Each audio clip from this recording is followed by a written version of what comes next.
Alright, what's up everybody? My name is Bryce, aka DubsNotSubs, and today I just wanted to do a video of me talking about really nothing, just kind of my thoughts on different opinions and stuff, kind of almost podcast style, because I have a couple video ideas I'm planning to get out sooner or later. Well, it was going to be sooner than later. I got a couple stuff. Next week I have an idea for something, if it pans out and works the way that I think the date's going to work, because it just depends on a certain place updating on a certain time. I don't want to give it away because it's a little bit of a surprise or something. Nothing like crazy, but I mean, it's going to be fun if it works out right. Wait, 1 second. Let me check this real quick. I want to make sure that my audio's not too loud. Hopefully that's better. Yeah, it was a little too loud. I was looking over at the equalizer and the thing was kind of off the chart, so hopefully now it's a lot better and not as loud and better. Yeah, that looks a lot better. Anyway, yeah, I just kind of want to give my opinions on different subjects and stuff that I've been seeing or just like talking with my friends recently about.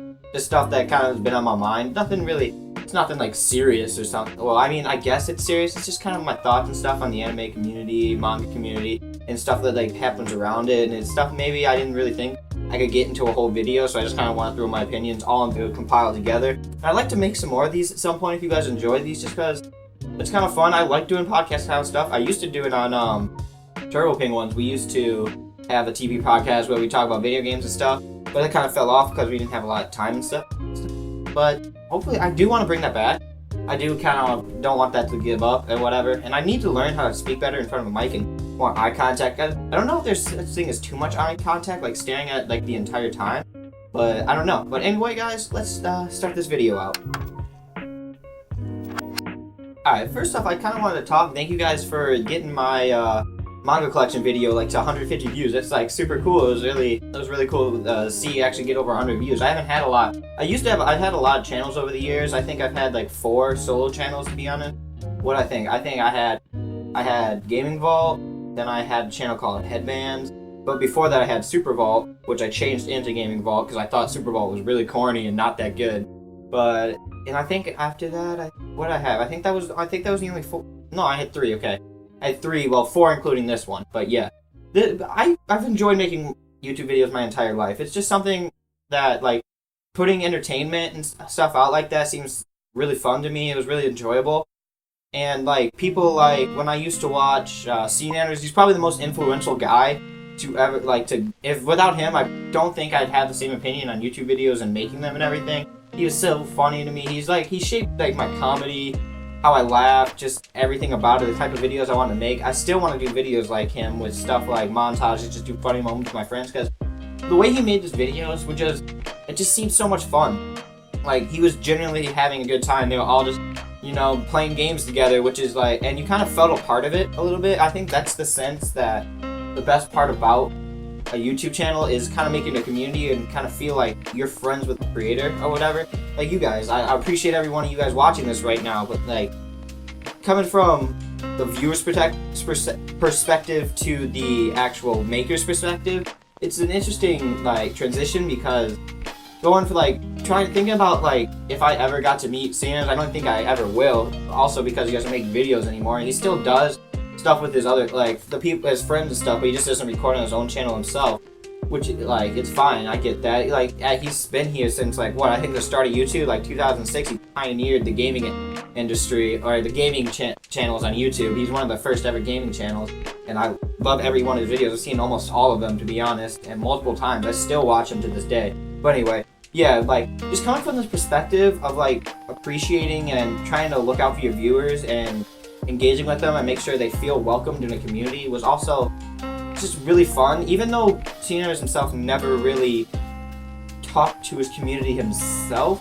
I guess, in a sense, you just felt like you were hanging out with a bunch of your friends. And I think that's what made it so much fun, is because you felt like, I guess you could find a relatability. You could like relate back to all your friends. Like, alright, so Gassy Mexican to me is my friend named Nathaniel. Sark to me is my best friend Josh, you know what I mean? Like, you can relate to other friends, and it kind of builds this it's just kind of how you think of new shows and stuff, like you based on stuff that you've already felt before, and that's what kind of gets you interested, I guess, and could help you check out something new and find what you like, because at the end of the day, I feel like if you don't have some sort of relationship or feeling towards it, and maybe like a relatability aspect to it, I don't think you can enjoy something to its fullest. I don't know it really if that's true. Because I guess stuff like Violet Evergarden and stuff like really heavy topics, stuff like that, like you can't relate to it. I think you can enjoy it. I don't know, I just feel maybe it's just I don't know. Just thinking if you've actually been through it, then you feel it and you get that real emotions. I don't think anyone should ever be through anything ever like that. I hope nobody ever does. But I'm just saying, I don't know if you can grasp the full aspect. You can get the feelings behind it and what they're conveying, but I don't know if you can, to an aspect, fully feel it, if you know what I mean. Like, you can definitely enjoy it and get the emotion of what they intended. I don't know. I'm kind of running in circles here. I'm trying to explain it properly. I've never been too good. I need to take more speech classes in college. I have to at least take one. It's a gen ed class, but, you know, speech is something I do enjoy. I actually really did enjoy it in high school. It was just making a topic and just talking about it, like YouTube, like this. This is like really enjoyable for me. I love actually just running on a topic, talking about it, researching it. Became really fun and making a video in kind of an interesting way. Something about it, it's just, again, entertainment. Like I guess I have this aspect where I want people, I guess, to like me and enjoy what I do. Although, if somebody doesn't like me, like, back to the video with 150 views, like, I think I have 3 dislikes on there or something like that, which isn't a lot in the grand scheme of things, but I think, to other people, I think somebody disliking their stuff could mean a lot more to them. I guess being on YouTube this whole time and getting the whole, like, atmosphere and people hating on it, and also, I kind of understand where they're coming from, but they just like the video, because the quality wasn't the best, the camera work was a little shaky. It's just something, like, I can get where they're coming from as a creator, but I feel like other creators and certain people can't handle that kind of stuff, like criticism. It, like, actually cuts them deep and stuff, so it might not be the best thing for them. Like, I don't know I don't think it's bad if you're gonna be on YouTube or any sort of entertainment, you definitely have to have thick skin. You can't be on here if you're gonna let every little comment get to you. You know what I mean? Or every little dislike and stuff like that. Because you gotta know that people just aren't gonna like you, which is an aspect that I really don't enjoy. Because honestly, I really want everyone to like me and enjoy what I do. But you gotta have to, like, there's this reality, because I had a problem with that. I always pandered to people. I really did, and it was kind of a problem. But I kind of figured it out. At a certain point, I just kind of took a step back, and I was like, man, you gotta, you're not really being true to yourself and who you really are. Because I kind of got this aspect, because I just looked at my friends, I was like, most of my friends, like, my true friends, they'll stick with me. Like I said, Nathaniel, Josh, Tony, all these other people, like, naming all these people, it's like, if you have, like, those true friends that will stick with you no matter what, it doesn't really matter about those fake people. Or not fake people, I should say. Just people who don't get you and don't like you. And I don't really think there's anything wrong with not liking a person. Like, if you don't like me, that's all cool. I get that. I can be loud and I can be annoying, I'm abrasive, obnoxious. I get all that stuff. But I feel like the people, if, like, you let that get to you, like, the people who don't like you, it can really put you down, put you in a bad place in life, which it did for me. Especially being called, like, short, because I'm, like, what? I think I'm 5'7" now. Yeah, I'm 5'7". I need to at least be 5'7", give myself something. But yeah, used to, like, early in high school and stuff, I know, like, they were like, I'd always get, I wouldn't say bullied about being short, but they'd always make jokes at me and other stuff, and I knew they were kidding or whatever. But at a certain point, if you hear something over and over again that's like the same joke, you start to get a little self-conscious about it, I think.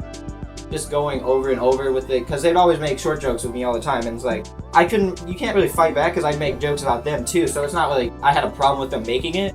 I just think it kind of got to me at a certain point, where it was like, yeah, it's short, I started thinking about it, like, maybe it's a bad thing that I'm short, but actually moving to Chrysler, and working at Chrysler, and seeing all these people who are around my height, and actually even shorter than me, like, not caring, and, like, having their lives together, like, wife, kids, all this other stuff, like, they're happy with themselves, they do, like, have all this other stuff, and having generally very happy with their lives. It just kind of, like, made me think, I was like, man, there really is nothing wrong with my height, or whatever. And I feel like, I say a lot of feel like, this is all my opinion. This whole video is going to be my opinion and about nothing. I hope I don't run too long on this, too. So, I'm sorry if it does. I wanted to make this around 10-15 minutes, but it might be going a little long at this point. But anyway, yeah, I feel like if you can find somebody who's had a similar situation, or is like you, that's kind of made it out of it, and it's almost like looking up to your favorite idol. Like one of the people I look up to the most, Damian Lillard, basketball player, my favorite basketball player. I love how his culture is, how he respects how he's loyal to his team, how he's loyal to his town. He just the message he gives off is very nice and very positive, and something I feel like people can really get behind. If you can find somebody that you either look up to, or maybe somebody who's been in a similar situation than you and kind of made it out of it, it makes it a lot easier to kind of see the light at the end of the tunnel, I guess. But yeah, I think that's all I had for that one, but I do have a couple other topics. Let's hop in this next one. Alright, so at last night around 10 p.m. or something like that, me and four of my other friends are just sitting on, we're talking about Ghibli movies and stuff, and all of a sudden my friend tells me that apparently Hayao Miyazaki, he didn't like the anime community and called it full of otakus and stuff, and he wasn't a huge fan of it. I was like, what? I didn't really know about that, so I looked it up and I was like, oh, yeah, and I read his quote. Yeah, let me find his quote real quick so I can read it to you. Okay, I'm sorry I'm off screen right now. I'll probably just put a video up of the interview over this of what I'm actually saying, but let's see where the actual quote starts. Alright, here's the quote that I read that I wanted to talk about. He says, alright, here he goes. He said, you see, whether you can draw or not like this, being able to think of a design, it depends on whether or not you can say to yourself, oh yeah, girls like this exist in real life. If you don't spend time watching real people, you can't do this, because you've never seen it. Some people spend their lives interested only in themselves. Almost all Japanese animation is produced with hardly any basis taken from observing real people, you know? It's produced by humans who can't stand looking at other humans. And that's why this industry is full of otaku. Alright, first, yeah, and at the end of this article that I'm reading right now, it says that he would be considered himself as a otaku himself, I guess. No. What he says, on one hand, it seems a little obvious that Japanese animation studios would largely be staffed with people called otaku, given that term. And in its most commonly used unqualified form, generally refers to people like anime. Yeah, that's true. So I guess it's I guess he's using it in the sense of maybe antisocial otakus and maybe that extreme part of the otaku community. But yeah, I was thinking about this, and first off, he walked out of his own son's movie, which is kind of messed up. Even if you don't like your son's movie, one second, let me put this back up so okay. Yeah, even if you don't like your son's movie, how can you, walk out of it? You know, it's your son. I mean, even if you don't want to show favoritism, tell him privately that you don't like his movie or something. Because now, I'm never going to see that movie now, because it's Hayao Miyazaki walking out of a movie. It's you can't have someone that influential, especially your dad. If your dad walks out of your movie, it brings this whole aura around this movie is bad. You already go in, if you're watching this movie and you know about this incident, if you know it's his son's movie or whatever, you're going in with that bias that this movie isn't that good. And it's bad enough for your own dad to walk out of it, who's one of the world, probably the world's most famous anime director. So it's you have this whole stigma about it, which really ruins it, but enough about that. But that quote itself, about people being full of otakus and stuff, in the aspect, I think, first off, it's a gross overization of the community. You can't say, just because of a few people, that the whole community is like that. It's because I was also talking about this with my friend too, because about this subject, and from this quote, about the anime community itself, I was like, yeah, there are these people who are really in your face about what they do and kind of overwhelming, which isn't really a bad thing, but it kind of is a put off to people who are more casual and people who are looking into the community or on the outside looking in. It's kind of the quote, I think what I said was, the people who are the loudest are usually the people who get the most hurt, are the people who represent the whole community, even though they're probably not the majority. Because the thing is, I don't think most anime people are dressing up full cosplay. There's nothing wrong with any of this stuff. I just think from a outsider looking in, what they see as bad, that's why I'm using example from people, examples I've heard of why this is too much or whatever. So don't think I'm saying anything is bad. I think a lot of this stuff is kind of cool. I think cosplaying actually is pretty cool. To be able to match some character and an animation as closely as possible. I do kind of want to try it out once. I don't want to do something too crazy. Maybe the only person I've ever thought about legitimately doing was either Natsu or Deku, Natsu from Fairy Tail, Deku from My Hero Academia. Both of those guys just seem simplistic enough that I could do, because I don't want to full armor suit I'm trying to think of a guy. like some like dress up like a transformer or something. You know what I mean? But anyway, yeah, I just don't think it's fair to judge something because of the worst part of the or the loudest part of the community. Not necessarily a bad, but it's kind of a put off to other people because someone like screaming in your face, "Oh, kawaii, notice senpai," and like all this stuff, like all you like full always cosplay, like overwhelming, like, in your face about the anime, like about anime and manga, and it's like, "Oh, you don't like it? What's wrong with you? Why aren't you doing that?" Like it gets kind of overwhelming. It's a put off. It's kind of like someone, if you like football, is like, "Oh, you don't like the Philadelphia Eagles? What's wrong with you? They won Super Bowl 51. You're the worst person ever." Like it's like. You're not gonna enjoy something if like the first thing someone comes up to you, it gets in your face about, and it's like, "Oh, you don't know this? What's wrong with you? Why don't you know this?" Like, the best way to get someone in the community is first off find something relatable to them, like kind of like find a gateway for them to get in. Say they like sports anime, be like, "Oh man, or not sports anime, like sport. Oh, you should check out Slam Dunk. You should check out Haiku."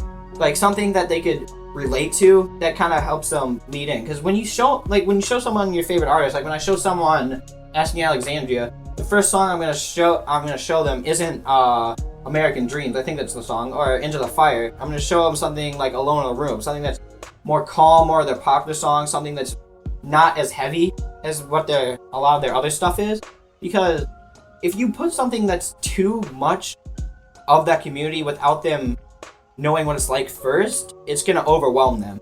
Kind of like having too much of sugar in one of your foods. You kind of wanna ease into it. Sometimes, yeah, maybe the best thing is to dive head first, but I think in a lot of things when you're starting a hobby or something that's gonna be a long-term thing, you kind of want to test it first. You don't want to just be like, all right, I'm gonna go full fed, because it could be something that's kind of, it shocks you, almost like, okay, so. You like the book community, you like manga, like I do. Okay, so you want to get into it a little bit, so you go and, let's say you move to New York. I just go California, because I think Shonen Jump's in California. You go to California, you join Shonen Jump, you get in like an intern thing, and you're just like, bam, you're just like shell-shocked by what this community, like what really goes on for editing and publishing and all this other stuff, and it's kind of overwhelming, not what you expected. When in like reality, you could have researched a little bit. You could have been like, "Oh, okay, let's research Shonen Jump. Let's research what editing is, what an editor does, kind of like what publishing is." And then if you look into that, you're like, "Okay, I kind of get what's going to go on." Then you go to Shonen Jump as an intern or something like that, and you kind of have an idea of what you're going to get. You're not as shell-shocked. You're like, "Okay, this is a lot of work. This is really hard, but I expected this, and it's more rewarding." I want to say it's more rewarding. 1 second, let me take a drink. I wouldn't say it's more rewarding as I think it would end up being more enjoyable at first, because you know what you're going to expect instead of getting a surprise. In an aspect, there is a good thing about surprises, but I don't think it's something like as a hobby or something that you plan on doing in the future. A surprise is probably the best option to do, because you kind of want to research the best parts about it, what's good about it, and what's bad about it. But yeah, anyway, I don't think the anime community is bad at all, but I just think it's kind of like the Rick and Morty community. It kind of has a stigma about like, okay, everyone thinks they're better than everyone else. Everyone thinks they have like some special humor level. Everyone's like there's Pickle Rick who, oh, my door just closed because of the wind. Oh, dude, that just reminded me. I had like this dream last night. I think I've been watching too much anime. Because I had a dream that my cat turned into like some sort of monster and then tried to eat me. I think I had a night terror because I used to have night terrors and stuff. And I remember myself by my door, like staring at my cat and like turning the light on, trying to like check out my room and like freaking out, because I swear to God I thought I was gonna die. And it was like one of those near-death experiences that never happened. You know what I mean? There was no actual danger, but I don't know. Anyway, yeah, I don't think the anime community, the Rick and Morty community, that's what I'm on right now. I don't think it's bad, but like it has a stigma around, like I said, smarter than everyone. They think their comedy is better. They also like they're all like people who scream Pickle Rick at the top of McDonald's counters, like convulsing when they don't get their Szechuan sauce. But it's like you can't judge that, because I like Rick and Morty. My friend likes Rick and Morty. Neither of us are like that, because not everybody in a community is that far overreactive people or that fan base. Not that there's anything wrong. I think at a certain point there's too far, like you love an anime too much, like you stan it too much, where you're kind of blinded by it and almost put it on this pedestal that it doesn't deserve to be on, like, because you end up going from maybe you're always gonna be subjective in some of your stuff once you like a show, but if you get to a point, it becomes there's no objectivity to it at all. Like you push that off, and it's all subjective. It's just all your opinion, and you can't hear any criticism about it because everything about it to you is godlike. When I don't think anything should be like that. Because like even CNN is like I said, favorite YouTuber. He means like he's my idol in the YouTube thing. He's just like the role model for me, who I wanted to be for the longest time. Even if like somebody came up with a criticism like that, like, oh, I don't like his laugh. Oh, I don't like the way he edits his videos. How they used to be 3 minutes. I think that's too short. Like the comedy he has, it's not my thing. Or like I don't like it. It's like I'm like, all right, I get that. Just don't watch him then, or whatever. Because I can get how people wouldn't like that aspect of him. Maybe to me, I don't see it as a bad thing, but to other people, I can get how they don't like it, and I don't really get on top of them. It's like, oh, you don't like his comedy? What's wrong with you? It's like, no, I get why you wouldn't like his comedy. It's not for everybody. No like certain comedic genre or entertainment is gonna be for everyone, and you kind of have to understand that for a medium. Like, okay, so some of my friends don't like manga or whatever. My friend Nathaniel, I don't think he does. Well, I got him to watch Seven Deadly Sins. I don't think he'll read manga, but I don't think he's got any problem with it. But in the sense of, I'm trying to think of somebody. Okay, I got another friend who doesn't like it at all and kind of is like really put off by it. I'm like, okay, I can kind of get why you don't like it. Maybe you don't like comic books, reading, you don't like the art style, the way it tells his stories. Like, in my aspect, those are all good aspects about it, but to him, they may be negative things, depending on what he's read, how he's experienced it. Because I think first impressions are very important for videos. What am I at right now? I am way too long. All right, I'm going to finish this part, and I'm going to finish the rest of whatever I had to say in another video, because I went way longer than what I planned to be.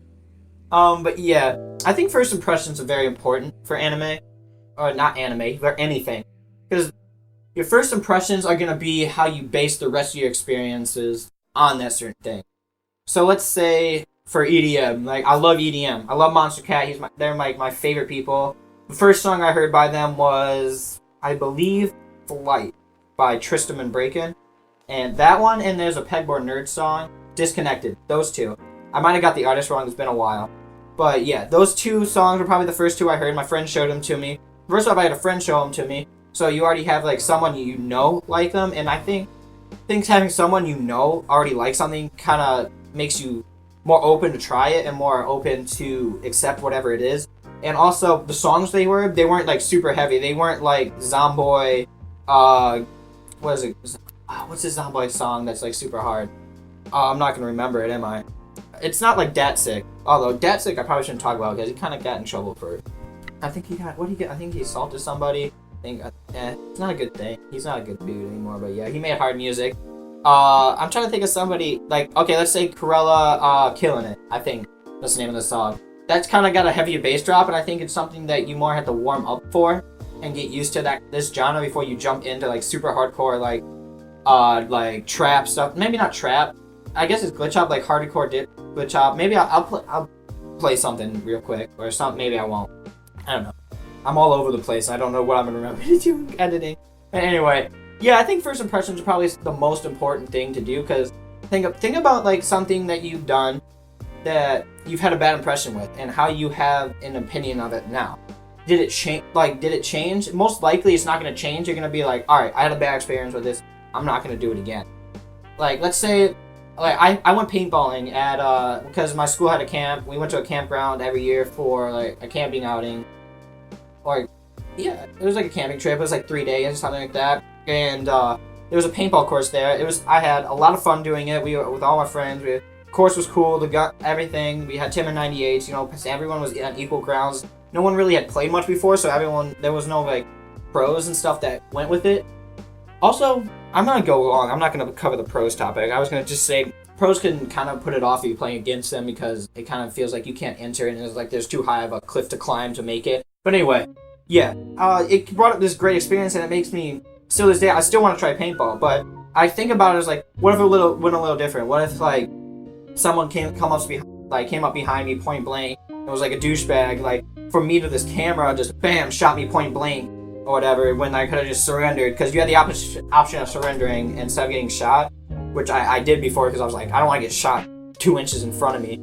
So, but yeah, if like someone did that to me or like that happened multiple times, I feel like that could have, like the bad experience could become your whole experience of that whole whatever you're doing. But anyway, guys, thank you so much for watching. Thank you for listening to me ramble on about absolutely nothing. If you guys do enjoy this kind of stuff, like tell me and you want to see more stuff or other topics you want to see me covering this kind of thing. Because I want to do something like this. Hopefully next time I'll actually keep my 10 to 15 minute thing. Because God, I'm making real long videos on this channel. I really don't mean to. But anyway, guys, thank you guys so much for watching. I appreciate it a lot. And as always, I will see you in the next video.